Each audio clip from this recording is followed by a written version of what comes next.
अंदाज़े बयां मेरा बहुत शौक नहीं है, शायद कि उतर जाए तेरे दिल में मेरी बात।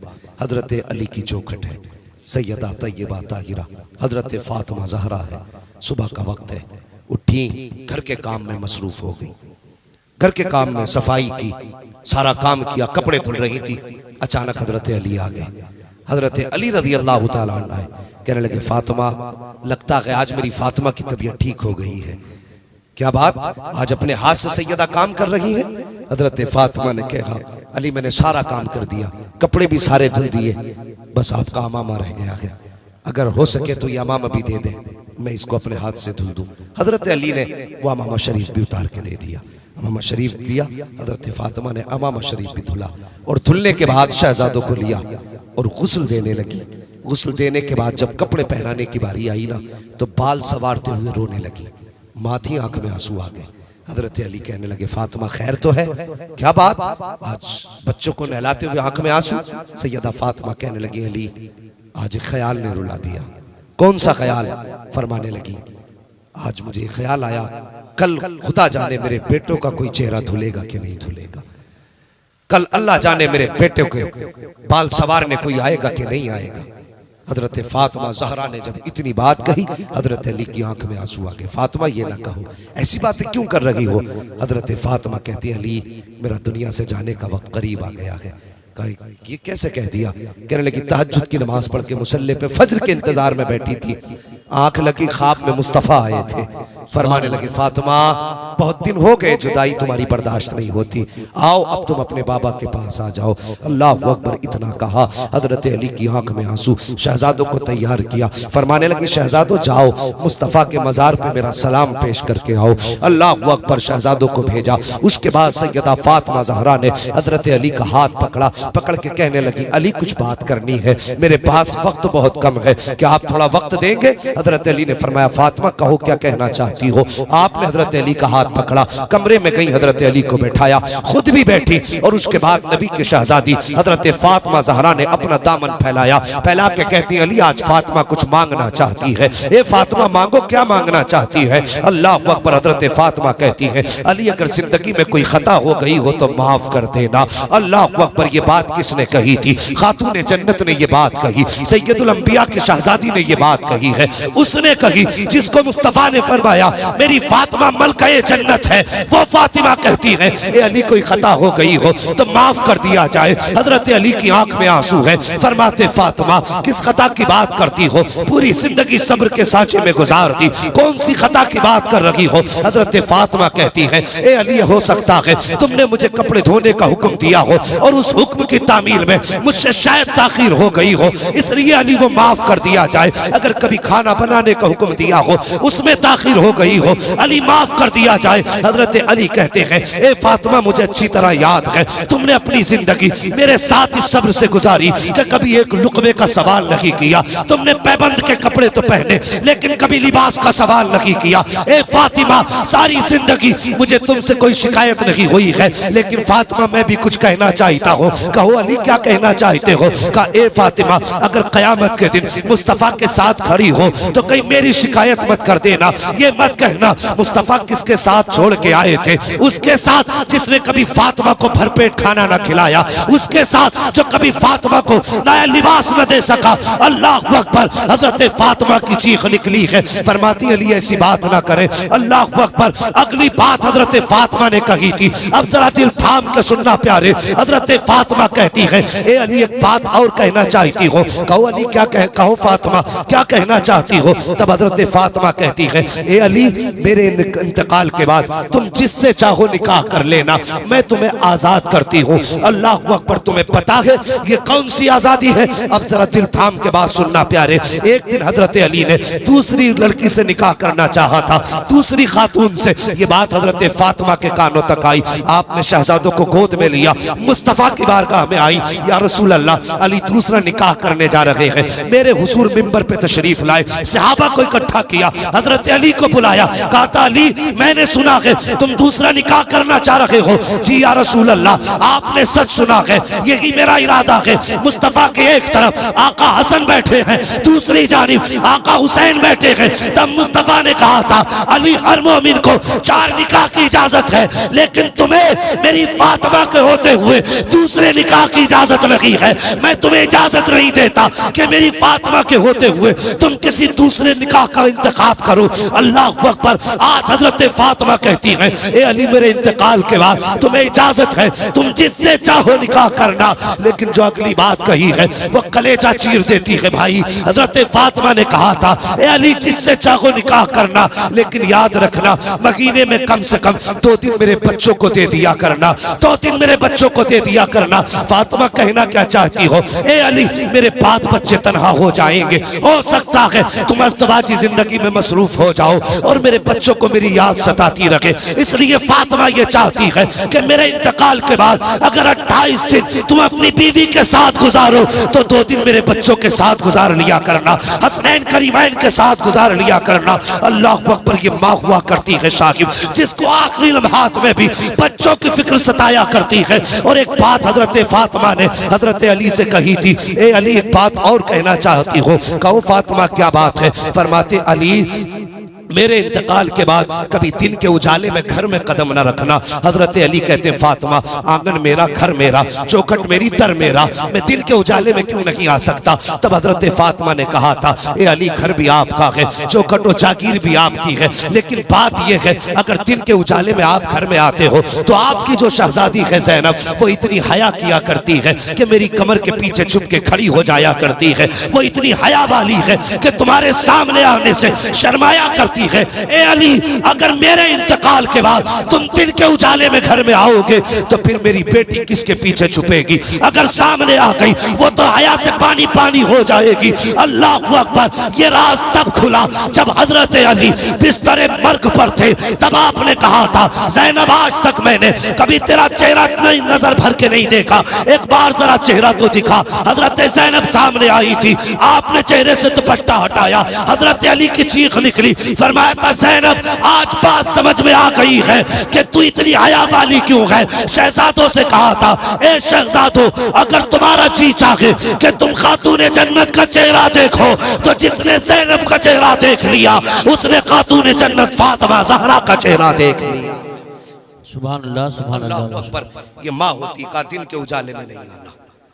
अभी ये बातें चल ही रही, शहजादे हुजूर के रोजे पे थे तो एक नूरानी चेहरा सामने आया। आने वाले ने कहा बच्चों जल्दी करो घर चले जाओ। कहा किस लिए। कहा माँ कुछ देर की मेहमान है, माँ कुछ देर की मेहमान है। कहा हमने तो खैरियत से छोड़ा था। कहा तुम नहीं जानते माँ दुनिया से जाने वाली है। बच्चों ने कहा कौन हो तुम। आने वाले ने कहा मुझे इब्राहिम खलीलुल्लाह कहा जाता है। यही बताने आए थे। कहा सिर्फ मैं नहीं बल्कि सारे अंबिया, खुद मुस्तफ़ा तुम्हारी वालिदा की रूह के इस्तकबाल के लिए आज मदीना शरीफ में आए हुए हैं। शहजादों ने दौड़ लगाई, घर पहुंचे। अल्लाह अकबर। घर पहुंचे हजरत खातून जन्नत के पास माँ के कदमों से लिपट गए, रोने लगे। हजरत फातिमा ने और भी बहुत सारी वसीयत और नसीहत फरमाई थी। ओ भाई मैंने कहा माँ माँ होती है जिसको आखिरी लम्हात में भी औलाद की फिक्र सताती है, आखिरी लम्हात में भी। तो क्या बंदों का फर्ज नहीं बनता कि वो माँ बाप की इज्जत करें, माँ बाप की कदर करें। आप पढ़ लिख के आज कुछ भी हो गए हो, कुछ भी हो गए हो तो माँ बाप से बड़े नहीं हो, माँ बाप से बड़े नहीं हो। मुनव्वर राना ने कहा था बुलंदियों का बड़े से बड़ा निशान छुआ, उठाया गोद में माँ ने तब आसमान छुआ। बेशक बेशक। हाँ खुदारा अगर माँ बाप है तो इज्जत करो, इनकी कदर करो। परदेश में जिंदगी गुजार रहे हो, कभी माँ बाप की याद नहीं आती। कितनी आसानी से क्या में पूछा जाए घर कब गए थे, आते बाहर से फोन हजरत 6 साल हो गए सऊदी में रहते रहते। भाई कितना कमाते हो। का 50,000 रुपए महीना। घर कब जाते हो। 6 साल हो गए। माँ बाप है कहाँ। हाँ है तो मैंने कभी याद नहीं आती। का याद तो आती है ना। फिर मैंने कहा घर भी चले जाया करो। कहा हजरत कोई फिक्र नहीं, माँ बाप नो टेंशन रह रहे हैं, हम 15,000 20,000 उन्हें अपने अलग से खर्च के लिए देते। ओ भाई माँ बाप तेरे 15,000 के भूखे नहीं होते, वो तेरे प्यार के भूखे होते हैं। 15,000 न दे, 6 महीने में आके एक बार माँ से गले लग जा, बाप के सीने से लग जा। आज लोगों को देख रहे हो ना, किसी को कोई मर्ज, किसी को कोई मर्ज, किसी को इंसुलिन लग रही है, किसी का शुगर बढ़ रहा है, कि ब्लड प्रेशर का कोई मरीज है। ये बीमारियां क्यों इतनी आई? वजह यह है हमने माँ बाप के सीने से लगना छोड़ दिया है। हमने माँ बाप के सीने से लगना छोड़ दिया है। भाई आज भी अगर बेटा बाप के सीने से लगने लगे ना, खुदा की कसम वो मरने को मर तो सकता है लेकिन कभी हार्ट की प्रॉब्लम उसे नहीं होगी। बेशक बेशक। तो बाप के सीने से लगा करो। कितने दिन हो जाते हैं हमें साथ खाना खाए हुए माँ बाप के, जमाने गुजर जाते हैं। कभी अल्लाह तौफीक दे, महीने 6 महीने में कभी माँ बाप के साथ खाना भी खा लिया करो, कभी इनके साथ बैठ कर 2 मिनट बातें भी कर लिया करो। कोशिश करो हम अपने माँ बाप की इज्जत करें, माँ बाप की इज्जत करें। तो मैं अर्ज कर रहा था कुरान पढ़ने वालों से, स्कूल पढ़ने वालों से, माँ बाप की मेहनतों की फिक्र करना। इन्होंने बड़ी मेहनत से पढ़ाया है, बहुत मेहनत से, किस तरह से अपना पेट काट काट के तुम्हारे मदरसों की और स्कूलों की फीस भरी है। हाँ, बड़ी मेहनत से तुम्हें इस लायक बनाया है कि तुम्हारी जेब पे कलम लग सके। आज कलम लगा है ना, इसका इस्तेमाल माँ बाप पे ना करना, इसका इस्तेमाल कभी अपनों पे ना करना। अपनों की दुआएं हैं जिसने तुम्हें इस मकाम तक पहुंचाया है, जिसने इस मकाम तक पहुंचाया है। खुदारा हम भी अगर चाहते हैं अच्छी नस्ल पैदा हो तो हम अच्छी गोदों का इंतखाब करें, अच्छी गोदों का इंतखाब करें। माँ अगर नेक होगी तभी बेटा साबिर पाक पैदा होगा, माँ अगर नेक होगी तभी बेटा अहमद रजा पैदा होगा। कोशिश ये करें जिस तरह से अच्छी फसल के लिए अच्छी जमीन का होना जरूरी है, उसी तरह से अच्छी नस्ल के लिए अच्छी माँ का होना जरूरी है। लेकिन अलमिया है, आज शरीफों की शराफत दागदार कर दी जाती है, अमीरों के ऐब पे भी पैसा पर्दा डाल देता है, और फिर उसके बाद हम गीत गाते फिरते हैं हमें तो ऐसा इतना जहेज मिला, इतना सामान मिला। और जहेज तू भी खरीद सकता है लेकिन शरीफ औरत तुझे खरीदे से नहीं मिल सकती है, शरीफ औरत खरीदने से नहीं मिल सकती, वो नसीब ही से मिला करती है। तो कोशिश ये करें निकाह से पहले पढ़ी लिखी नेक लड़की का इंतखाब करें। और ये जरूरी नहीं है सिर्फ बेटों को पढ़ाएं, बल्कि बेटियों को भी पढ़ाइए, दीन की तालीम बेटियों को भी दें। पढ़ाएंगे इंशाअल्लाह बेटियों को भी।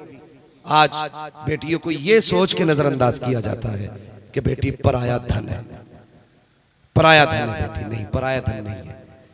उसे हमने कितना अजनबी किया, कितना बेगाना किया। बाप ने ये सोच के नहीं पढ़ाया पराया धन है, ससुराल वाले कहने लगे ये तो पराए घर से आई है, उसे कोई अपनाता ही नहीं। किसी ने ये नहीं कहा ये हमारी है, घर वाले कहते रहे इसे पराए घर जाना है। वो चली गई तो वो कहते ये पराए घर से आई है। कब टूट जाए तो सीधी बात कि तेरे बाप ने थोड़ी ला के दिया था, तू यहाँ की थोड़ी, हमारा खून नहीं जो तुझे दर्द हो, तू तो पराए घर की है। हमने हमेशा उसे पराया किया नहीं, उसे अपना बनाओ। जहां बेटों की तालीम पे पैसे खर्च करते हो वहां बेटियों की तालीम पे भी पैसे खर्च करो। बेटियों को भी पढ़ाइए, उनको भी इल्म के जेवर से नवाजिए। जब बेटियां पढ़ी लिखी होंगी, कुरान की कारी होंगी, खुदा की कसम कहने की जरूरत नहीं है, फजर की नमाज पढ़ेंगी। अगर पूरा घर सोता भी होगा वो आने वाली तेरे घर को कुरान की खुशबू से मुअत्तर कर डालेगी। सुभान अल्लाह, कुरान की खुशबू से मुअत्तर करेगी। तो कोशिश ये करें बेटियों को भी पढ़ाएं और बेटों को भी पढ़ाएं। दीन की तालीम बेहद जरूरी है, जरूरी है अपने घरों में दीनी माहौल लाएं, तालीम को बहुत ज्यादा फरोग दें।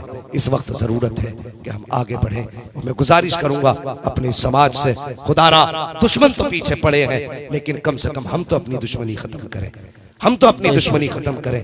हम अपने आप को मदरसों से जोड़ें, तालीम से जोड़ें और आखिरत का भी इंतजाम करें, नस्लों का भी इंतजाम करें। बस मैंने जो गुफ्तगू की उसका पूरा मकसद यही था कि हम और आप दीन के करीब हों, उलमा की इज्जत करें, इनकी कदर करें। आपका बेटा अगर हाफिज होगा ना, मैं एक बात कह दूं, बात कड़वी है, माजरत के साथ अरबाब मिंबर से माफी के साथ एक बात कहना चाहता हूँ।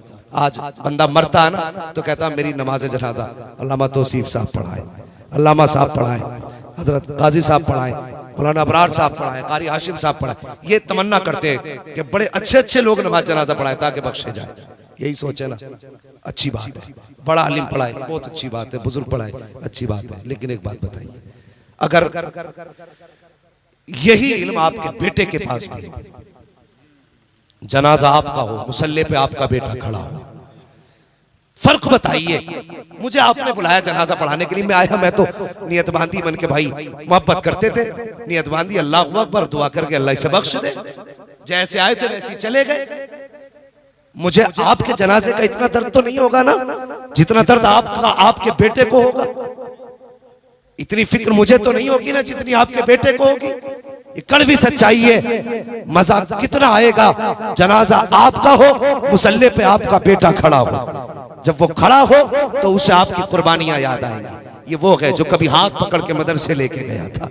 ये वो है जिसने उंगली पकड़ के कभी मुझे मदरसे पहुंचाया था। ये वो है जिसने कभी गरीबी के आलम में जेब से 10 रुपए निकाल के दे के कहा था बेटे अभी यही है रख ले। खुदा की कसम जब उसके ये इनामात बेटे को याद आएंगे, आंख में आंसू होंगे और वो रब बड़ा करीम है। अगर माफ करने पे आए तो आंसू के कतरे में बख्श देता है, और अगर वो बेनियाजी पे आए तो पहाड़ बराबर भी सोना दे दो तब भी मुंह पे मार देता है। कम से कम बेटे को ऐसा बना कि जनाजा तेरा हो, मुसल्ले पे बेटा हो, इधर हाथ उठेंगे उधर आंसू निकलेंगे। खुदा की कसम हाथ नीचे बाद में आएंगे, बख्शिश का परवाना पहले दे दिया जाए। सुभान अल्लाह माशाअल्लाह। अपने बेटों को इस लायक बना लो ताकि तुम्हारे जनाजे पढ़ा सके, जनाजे पढ़ा सके। आज तो फैशन हो गए, अमीरों ने पीर खरीद रखे हैं। 20,000 तो कोई भी पीर बुलवा दूंगा नमाज पढ़ाने के लिए। हाँ खुद भी सोचो, कुछ सोचो भाई, खुद बताइए। वो कहते हैं पराया मारे धूम में डाले, अपना मारे अपना मारे, सारे बोले अपना मारे छाव में डाले। तो भाई अपने की मार खा लो ना है। वो कितने कम नसीब बेटे, अब्बा का जनाजा पढ़ा, दूर से कह रहा पढ़ाओ जी पढ़ाओ। उससे भी बड़ा मनहूस होगा कोई जो अब्बा के जनाजे पढ़ाने तो बात पढ़ने तक खड़ा नहीं होता, दूर से कह रहा पढ़ाओ जी पढ़ाओ। ये हालात है हमारे। क्यों नहीं आया भाई? या तो कपड़े पाक नहीं है, नमाज नहीं आती। मोमिन को पाक रहना चाहिए हर वक्त। वो बेटा नसीब वाला है जिसे बाप की जनाजे की नमाज मिल जाए। तो कोशिश ये करें अपने जनाजे के इंतजाम खुद ही करके जाएं, और कोशिश करें इंतकाल हो बेटा सरहाने बैठा हो, जनाजा हो बेटा मुसल्ले पे हो, कब्र में उतारा जा रहा हो बेटा सूरह यासीन पढ़ रहा हो, लोग दफना के आ जाएं बेटा कुरान पढ़ के सुनाए। ऐसे इंतजाम कर जाओ। आज तो फैशन चल गए, मैं ये बात कह के जाऊंगा, और फैशन ये चला है 3 दिन तक कब्र पे बैठा के कुरान पढ़वाया जा रहा है। 3 दिन तक लगातार नॉन स्टॉप। एक जगह हजरत कुरान खानी कराई, और मत भेजा करो ऐसे लोगों की कब्रों पे बिल्कुल भी। कुरान खानी कराई तो बच्चे ले गया मदरसे से, 4 बच्चे ले गया, और चारों भाइयों ने अपनी ड्यूटी लगा ली कि एक सोने आएगा तो एक कब्र पे उन बच्चों की रखवाली करेगा। तो 3 दिन लगातार कुरान पढ़वाया, आंखें सूज के लाल हो गई, सोने तक ना दिया। जब पढ़ के निपटे तो 150 रुपए, और वो 70 रुपए मीटर का कपड़ा। तो शर्म कर। हाँ जायदाद तू खागा, हम थोड़ी खाएंगे तेरे अब्बा की। भाई अल्लामा तौसीफ साहब बात ये नहीं है पढ़वाया किससे, बात ये कर क्या रहे हम। इतना जुल्म उन्हें सोने तक न दिया, तो इससे सवाब मिलेगा? किसी को तकलीफ देके आंखें सुर्ख करके इससे क्या मिल सकता है? अगर पढ़वा नहीं था तो वो रेस्ट कर लेते, दूसरे आ जाते, वो चले जाते, तीसरे आ जाते, वो आराम कर लेते। हद हो गई भाई, इंतहा कर दी। खुदारा किसी को दुख दे के सवाब नहीं मिलता, सुख दे के सवाब मिला करता है, सुख दे के सवाब मिलता है। तो ये किसी को तकलीफ देने से भी बचे, तकलीफ देने से भी बचे। वो बेहतर यह है खुद बाप की कब्र पे कुरान पढ़े। सबसे अच्छा तरीका है, नियत में खुलूस भी होगा, मोहब्बत भी होगी, प्यार भी होगा, बाप को सुकून भी मिलेगा बेटा कब्र पे आया हुआ। कई सारी चीजें हैं। बस लोगों दीन की तरफ आओ, मजहब इस्लाम के करीब हो जाओ, अपने आप को कुरान से जोड़ो, मदारिस से जोड़ो। जब सारी चीजें साथ छोड़ जाती हैं तब कुरान साथ देता है। जब सारे रिश्ते तोड़ देते हैं लोग अपने, तब कुरान का रिश्ता तुम्हारी हिम्मत बताता है, और तब जाकर के तुम कदम आगे बढ़ाते हो। कोशिश करें मदारिस से मोहब्बत करें, और इनसे अब कांधे से कांधा मिला के हम आगे बढ़े। हालात नासाजगार हैं, लोग कुरान को मिटाने की कोशिश कर रहे हैं, लेकिन खुदा की कसम वो तो सवाल ही नहीं मिट जाए। लेकिन हम इस मुश्किल मरहले में कुरान का साथ दें, आगे बढ़े और मदरसे वालों से, उलमा से कहे मेहनत करना हमारा काम है, कुरान पढ़ाना तुम्हारा काम है। कोशिशें हम पे छोड़ दो, पढ़ाई तुम अपनी जिम्मेदारी पे ले लो। फिर देखो खुदा की कसम आज 9 हाफिज बने हैं, आने वाले दौर में इंशाल्लाह 18 हाफिज कुरान ये इदारा आपको देगा। 18 हाफिज कुरान, और जिंदगी तो गुजर ही जाएगी। कोशिश करें कुरान की खिदमत में लगा दें। मेरे हुजूर ने फरमाया था या तो आलिम बनना या मुतालिम बनना या इनसे मोहब्बत करने वाले बनना, इनसे अलावा इनके अलावा मत बनना, वरना तबाह कर दिए जाओगे।